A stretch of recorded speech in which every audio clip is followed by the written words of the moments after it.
ஒரு நாள் காலை நான் ஜெபிப்பதற்காக மேல்மாடியில் உள்ள ஒரு அறைக்குச் சென்றேன். நான் வழக்கமாக எனக்காக ஜெபிப்பதில்லை, பெரும்பாலும் மற்றவர்களுக்காகவே ஜெபிக்கிறேன். மற்றவர்களுக்காக மன்றாடி ஜெபிப்பது எனக்கு மிகவும் பிடித்தமான ஒன்றாகும். நான் ஜெபித்துக் கொண்டிருந்தபோது எனக்கு ஒரு வெளிப்படையான தரிசனம் கிடைத்தது. இயேசு எனக்கு முன்பாக நிற்பதைக் கண்டேன். அவருடைய தோள்கள் மேகங்களுக்கு மேலே உயர்ந்திருந்தன. அவருடைய முகத்தையோ அல்லது பாதங்களையோ என்னால் காண முடியவில்லை. அவருடைய உயரத்தைக் கண்டு வியப்புடன், ஒரு சிறுமியைப் போல நான் அவருக்கு முன்பாக நின்றேன். அவர் தம் இடுப்பிலிருந்த மேலங்கியை விரித்து, என்னை நோக்கி, வா என்று கூறினார். நான் ஓடிச் சென்று அவருக்குள் ஒளிந்து கொண்டேன். அவரும் தம் மேலங்கியால் என்னைச் சுற்றிக் கொண்டார். நான் அவருடைய ஆடைக்குள் பாதுகாப்பாக இருந்தபோது அவர் என்னை நோக்கி இந்த வார்த்தைகளை கூறினார். அவர், உன் குடும்பத்தினர் உன்னை வெளியேற்ற விரும்புகிறார்கள்.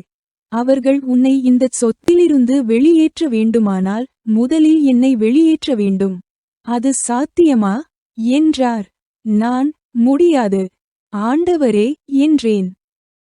பிறகு அவர், உன் சகோதரி ஷெர்லி உன் கையை பிடித்து உன்னை இங்கிருந்து வெளியே தள்ளிவிட விரும்புகிறாள். ஆனால் அதைச் செய்வதற்கு அவள் முதலில் என் கையை பிடித்து என்னை வெளியே தள்ளிவிட வேண்டும். அது சாத்தியமா என்றார். நான், முடியாது ஆண்டவரே என்றேன். அதன் பின்னர் ஆண்டவர் அந்த அறையிலிருந்து மறைந்துவிட்டார். இவ்வளவு காலமும் இயேசுவே என்னை பாதுகாத்து வந்தார் என்பதை நான் அப்போது உணர்ந்து கொண்டேன். என் எதிரிகளிடமிருந்து நானே என்னை பாதுகாத்துக் கொண்டதாக நான் நினைத்திருந்தேன்.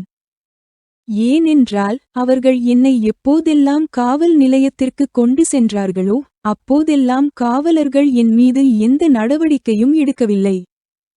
என்னை எதிரிகளிடமிருந்து பாதுகாத்து பத்திரமாக காத்தது இயேசுதான் என்பது எனக்கு தெரியவில்லை. என்னை வெளியேற்ற விரும்பிய அனைவரும் இப்போது இந்த வளாகத்திற்கு வெளியே இருக்கிறார்கள், நானோ உள்ளே இருக்கிறேன். இது ஆண்டவரின் செயல், என்னுடையது அல்ல. எதிரியின் திட்டங்கள், அவர்களின் சூழ்ச்சிகள், தந்திரங்கள், சதித்திட்டங்கள், கண்ணிகள் மற்றும் வியூகங்கள் இயேசுவுக்கு ஈடாகாது. தேவன் நமக்கு துணையாயிருந்தால் நமக்கு எதிராக நிற்க துணிபவர் யார்? மெய்யாகவே கர்த்தர் நீதிமான்களோடு இருக்கிறார். அவருடைய தெய்வீக பாதுகாப்பு நம்மைச் சூழ்ந்திருக்கிறது.